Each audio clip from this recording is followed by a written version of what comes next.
Hello, hello everyone. Welcome to what we call Sunrise Extra. Grab a cup of coffee, grab a cup of tea, a bowl of cereal, whatever. Watch us live here on Facebook and YouTube. We interact with you live on all of these platforms. If it's easier for you to text us a comment or chime in, the number is 503-226-5111, but we are monitoring your live comments. You guys, what are we talking about today? Well, let's start off with we've done it again. We're all matching in color. I know, I haven't even looked up yet. I know Brenda and I are on this like mental vibe of wearing the same color the past couple of days, even a couple of days last week I noticed, because we can't see each other until we're on live television. Exactly. I'm going to start texting you at night. What are you wearing tomorrow? I have not, that decision comes at like 8 p.m. Right? So we'll see. I know. But yeah, Drew changed into yellow. I like it. Rod's got a little yellow in his checkered shirt because, boy, it's going to be a lovely day. Yeah. Let's get a quick forecast check, Rod, from you, and then we'll get to talking about going outside and the pitfalls of that. You know, when I was getting dressed quickly this morning, I did think, okay, Nina and Brenda wore red yesterday. They're probably going to be yellow or blue today, and I picked a shirt that had both. There you go. So I came out okay. All right. Well, so far, back in March, we had one day that hit 67. We'll go ahead and I think we can, I don't know if we can take the 7-day forecast or not, but today will be our first chance to really get up and hit 70 degrees. Yeah, and if we don't do it today, we'll have another opportunity tomorrow. Records this time of the year up into the 80s. So this is, as you likely realize, the time of the year where you would expect to start hitting 70 every now and then with sunshine. And we think we do it at least one, if not both, of the next 2 days. Easter weekend, of course, Easter egg hunts will have to be at home this time around. But we think it will be a dry Easter Sunday. And actually that forecast is looking better, with Saturday being the cloudier of the 2 weekend days and Easter Sunday perhaps seeing a nice weekend, or afternoon rather, with a high of about 64 degrees. Been working in the yard a little bit over the last several days and kind of getting that fever of enjoying the warming days, and should be fabulous to be outside if you have a spot to be outdoors safely today as well, guys. You know, I was sitting out with Jeff in the front yard under the cherry tree. We had a couple ciders, and the hummingbirds were in the trees, and the breeze was just cool enough, but the sun almost made you feel too hot. It's a dream sequence? No, that's exactly what we did yesterday. It was the most simple, like no effort. He got done working from home. We walked outside into really low lawn chairs, and we just hung out for an hour or so. It was fantastic. Yeah, that's great. Yeah. So the question is, are you seeing people, I know, very descriptive. Are you seeing people break these social distancing rules out there with this nice, sunnier weather we've seen? Because we ran a story this morning that was kind of interesting. So Portland parks are going to start having employees like patrolling the city parks starting this week as quote unquote greeters. Enforcing kind of physical distancing rules, reminding people, what's closed, what's open. Playgrounds, a lot of them I've seen have the caution tape wrapped around them to remind, little kids and parents not to climb all over them. Basketball courts, a lot of those closed. And so that was kind of a headline this morning. And a lot of, really city, county, state workers reminding people, and we know it's nice. Seaside Police closed the sand down. I didn't even know you could do that in Seaside to prevent people from going out there. Warrenton Police warning people. Have you guys been seeing egregious violations of social distancing? Drew, you go first. I haven't. To be honest with you, and I've seen that same sort of caution tape all around near where I live. Where I live, we're within about 2 miles in 3 different directions of a baseball field where I would normally like to go and hit fly balls to our boys, and all 3 of those fields have that tape around them, and at least the entrance does, to where you can't get in. I have seen some people where I've driven by there in recent days where that tape has been kind of torn down. Now I don't know if someone just walked by and ripped it, or if they actually went in and used that park facility when they shouldn't have. I do feel like we got some mixed messages this week, though, right? Because we started the week talking about how great Oregonians have been, and I'll include Southwest Washington in this statement, how great we've been in social distancing lately and staying away from each other and, helping to flatten that curve. But then the stories we ran today talked about people entering trails that they're not supposed to, going past barriers that have been put up where they're not supposed to go. So I'm not sure right now if we're doing a good job or we're not. The real test, I feel like, is coming in these next few days, especially the weekend. We haven't seen great weekends weather-wise the past 2 weekends. We're going to have a very nice stretch of days here. And so will people continue to observe these social distancing and stay-at-home rules? I feel like the good news right at this point is just, okay, my mic dropped for a second. Okay. I think the good news right now is pretty tenuous because it doesn't take much to flip, hey, you're doing what you should, to one nice day and everybody comes out because they're like, oh, it's not going to hurt, just a little bit. So to answer the question, Nina, yes, in our neighborhood and the surrounding areas, there have been a lot of people back at the basketball court. And I know this because I live with the basketball police. Jeff, that is his therapy. I mean, I kind of use that term tongue in cheek, but as long as I've known him for almost 6 years, every single day he goes, he shoots baskets, he plays basketball. And he's like, I'm committed to this. I'm not going to do it. I'm not going to go out. I really want to. So his radar is up, and anytime he sees multiple people on the court, in the park, doing something, you can see it churning on the inside. It just kills him. Yeah. But I do worry about that because the people who are out now, you know, God forbid that any of them get sick or are spreading something, but there is usually that lag time of about 2 weeks. I said before I saw Rod's forecast, you know, hit 70, I thought, I wonder if it gets really sunny, if we're going to have a little bump in our number of cases because everybody is back together in some instances, kind of, you know, not taking the social distancing quite as seriously. Yeah. I mean, we want to, you can be outside, you can go for it, you know, you just have to be away from, you can't play 5-on-5 basketball or whatever it is. 3-on-3 or 1-on-1. You're not supposed to. Whatever it is. Yeah. I mean, you can't be in those closed areas. Go ahead. Technically, we're not supposed to be taking walks with people, though, Yeah, right? you can. I mean, we No, shouldn't they even have be- said you can. Sometimes I notice With your immediate taking family walks that you're with your neighbor in your side house by side. with Yes. your family. Mm-hmm. I'm talking about taking walks with other people, right? So I see that. Now I see people walking together. You know, maybe it's just 3 people, like say 3 women. I'm looking going, are those sisters that live in the same house together? Probably not. But even that, it seems innocent enough. But technically, I would say that's going against the policy right now. Not technically, it is. You're not supposed to even do that much. And that is still hard for, I think, a lot of people to do. Amanda McDonald on YouTube. Good morning to you, Amanda. She says, out in eastern Marion County, it's like there is no social distancing. There are so many people out, even though some businesses are closed, which is probably why Marion County has such a high infection rate, she says. And she says, good morning. Thank you, Amanda, for weighing in on that. And then, we ran the story today out in the gorge from, I believe it's, oh shoot, now I'm going to forget. Larch Mountain Road to Angels Rest Trailhead. There you go. 7 miles. That's closed to cars because they said they were seeing 200 cars an hour driving that section. People were going around barricades. They were tossing the closed signs to the side, you know, all in an effort to get outside for some fresh air. And you know what? I mean, like, people, they think, all these folks that were going to the coast and, you know, going up to the gorge, you think like, oh, I'm going to be outside and I'm away from everyone. Well, everyone has that same thought as you know, and they're all flooding these same trails thinking you're going to be like out in the woods alone. And that's just not the case because everyone's kind of just clamoring to go somewhere besides your house or apartment. So I don't know. Maybe I'm just a punitive wench. But if I were in charge,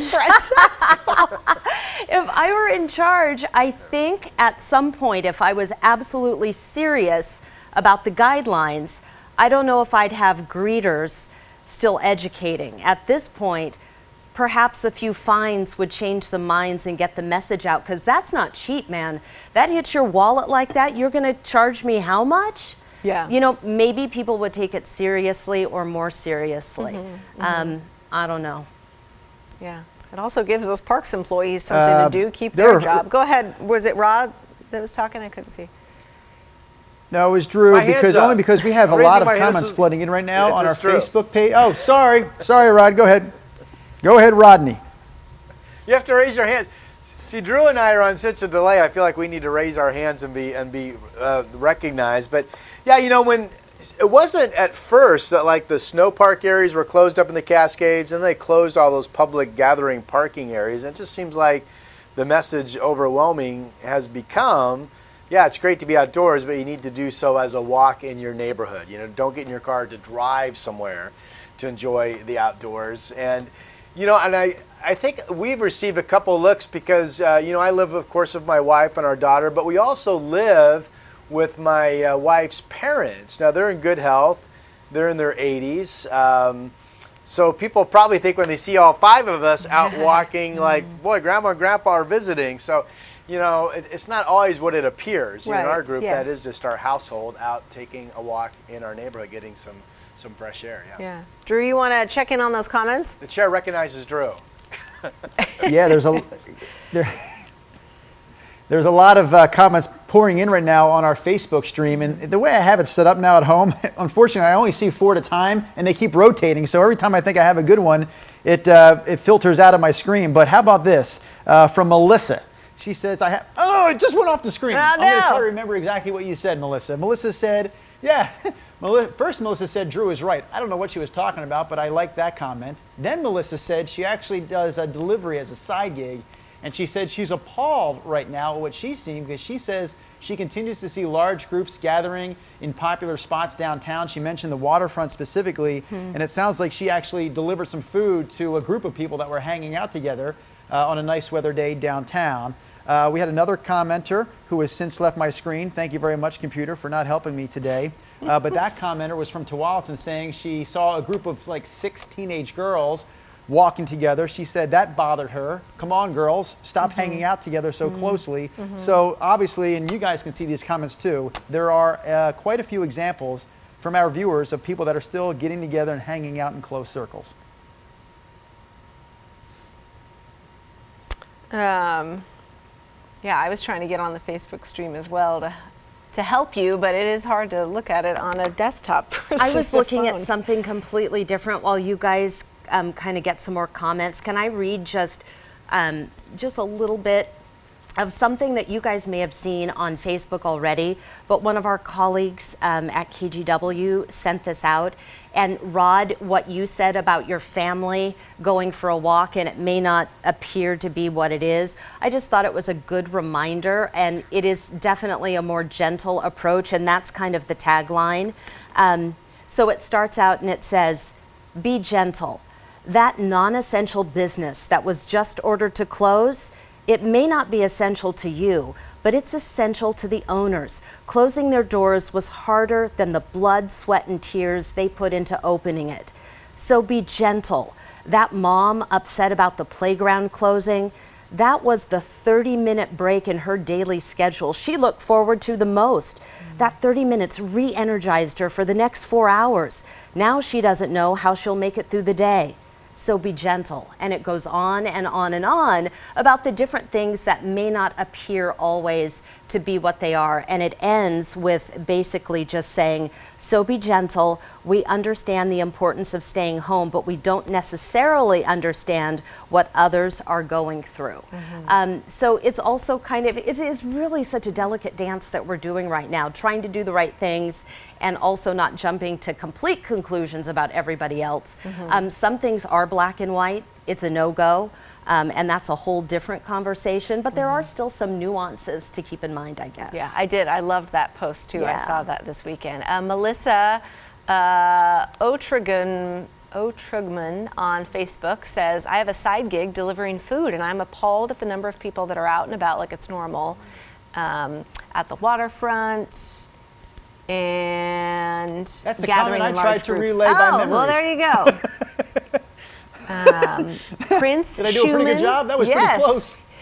For those that want things opened up, talk to someone who contracted COVID-19. It is brutal. We need to just breathe and take our time.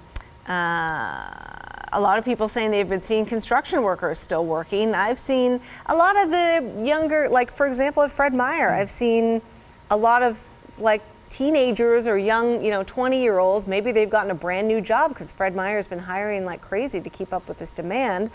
They're gathering for smoke breaks, sitting on the curb right next to each other, looking at their phones. I've seen them in the store, huddled up, next to a big pallet of food that they're supposed to put on the shelves, not wearing any masks or anything. And I saw a manager come up and say, "Hey, you guys, you gotta, space it out," and provide an example around the customers. But a lot of people, really not, young people I've seen really not paying attention to this. Did you guys read Diane's comment? Well, while I was looking through something else, forgive me if I'm repeating what you've already said, but Diane says we did take it seriously. No more nanny state. Diane, can you just type out a few more things about why you think it's a nanny state and what part you are kind of commenting on and disagreeing with? I'd be interested to hear that. Let's see. I mean, yeah, we can't speculate. Hopefully that she chimes back in, but I'm sure she thinks it's a nanny state because we're being told right now where we can and can't go, and who we can and can't be with. But the bigger point, Brenda, like you said, we need some feedback from that viewer on why that is a problem in her eyes right now, because we're not out of the woods. I think that is abundantly, or that is painfully clear that we're not out of the woods yet. And it's also worth mentioning when we see these updated numbers, those are, when we get results today or we get updated numbers today, those are typically from test results a few days ago. So if we do get a spike in people going out today, tomorrow, the next day, we may not see the effect of that in terms of the number of cases in our state until next week sometime, early next week. So you can't just, it's not immediate, those numbers. What we're hoping is we don't see a rush of people going outside in the next few days, because that could put a spike back in our numbers a week from now. I know that we are divided as a country on a lot of different things. People have different opinions and different approaches to the way that they live their life. And that's what we love about, living in the United States of America. But I do wonder in this case with a pandemic, like what makes us think that the virus is going to act any differently here than it has in any other country? It's not a partisan issue. It's not an opinion. It is a virus that replicates and does what it does wherever it is. And I'm struck, I don't know how you guys feel, I'm struck all the time by the new data that's coming in, what they're learning that they didn't know 2 days ago even, or even yesterday. They're little nuggets of information that keep coming in. And as I can see, some of those national leaders on the coronavirus task force, Dr. Birx, Dr. Fauci, people who are talking and are epidemiologists, they try and adjust as we go along. But one thing that's never really changed is that the best thing that you can do is not to get infected in the first place, hence the social distancing. But I think that's the thing that I just scratch my head. I'm like, it's not an opinion. It's a virus, and it does what it does. And if you give it the host, it's going to come and get you if it can get a hold. The antibody thing is really interesting. Have you kind of been reading about that, about, eventually they'll be able to kind of test everyone to see if you have the antibodies of the virus, if you've already had it maybe and had no clue that you had it and you got through it, you were asymptomatic. And then, you can find out, okay, this group of people, they've already had it, the likelihood of you getting it again this season might be very low. This group has not had it, they are at risk. And, this other group has had it, they knew it, and they've recovered. But knowing those different groups, that might be kind of the start to getting things open again around the country of like, okay, now we know who's had it, you guys go back to work, if you're healthy and all that. But it was interesting, and if you guys haven't heard, if you're just kind of waking up and tuning in, Governor Kate Brown announcing that the ban on in-person dining and bars and restaurants and stuff, that was really they were slated to open back up next Tuesday. Well, that's not happening. So now she has, banned them indefinitely. So there's no target date to really count down to. But takeout and delivery still okay. I'm looking at, I love the fact that you guys are out there watching us, but you're talking to each other as well. Eileen Tolliver is replying to Tracy, and she says there isn't anything wrong with being out in the open air. Exercise is good for everyone, and the fresh air would disperse any virus. We were just talking about this in our editorial meeting prior to starting the Sunrise Show at 5 o'clock this morning, and there are things now that scientists are talking about that the virus aerosolizes, so it can hang in the air for hours, for 2 or 3 hours is what I've read. So it's interesting, I suppose, yes, in a bigger area, it will help disperse, but it doesn't mean that it's just the droplets that we first talked about when this pandemic hit, like it's going to come out of your mouth and then fall within a certain range of you. That thinking and what they're learning, that is not the only way that this virus spreads. So I don't think that you're just necessarily in the clear by, you know, being outside. Yeah, true. So what are you guys, are you going to have the little... Casey Morris says to us, how can you all be okay? Go ahead, Drew. Casey Morris says, how can you all be okay with this happening to our state? She's not happy with, kind of speaking to that nanny state phrase that we had earlier. And, you know, she's not happy with the reporting that she's seeing right now because she feels like we're not telling the truth.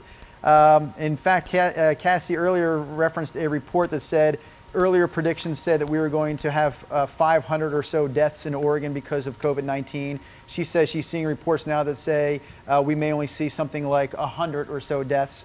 And why isn't that being reported? That's the good news we need to hear right now. We shouldn't let this, she's not clear about this, but we shouldn't let this happen to our state.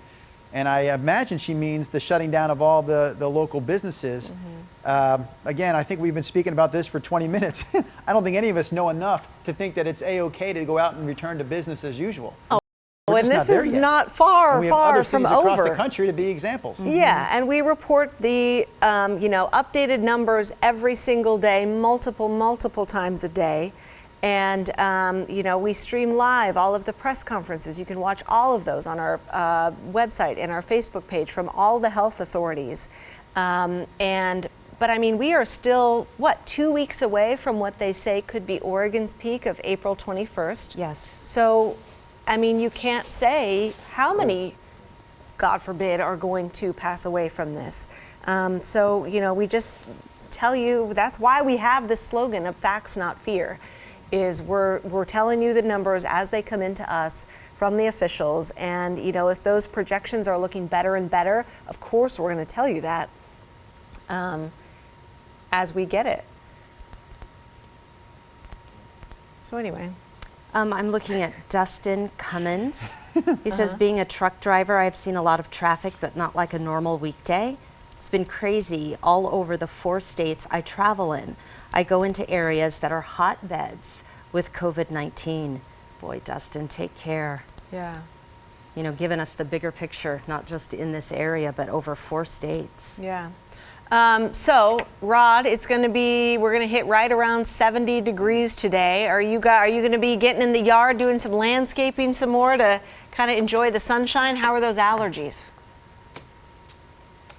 Well, this is about, see, for me, when the cherry blossoms start to go away, that period of the spring season, that's when my allergies started to go away. So I'm kind of right on the tail end of that. But yeah, we've been out in the yard doing, you know, we own a wooded area that's in our backyard. And it's one of those things you can go back there and play for as long as you want. You can always find something to do back there. So yeah, we'll have our Golden Maximus out in the backyard for a little bit today, and at least enjoying the 70s or close to 70 degrees. Coldest computer model, guys, 67.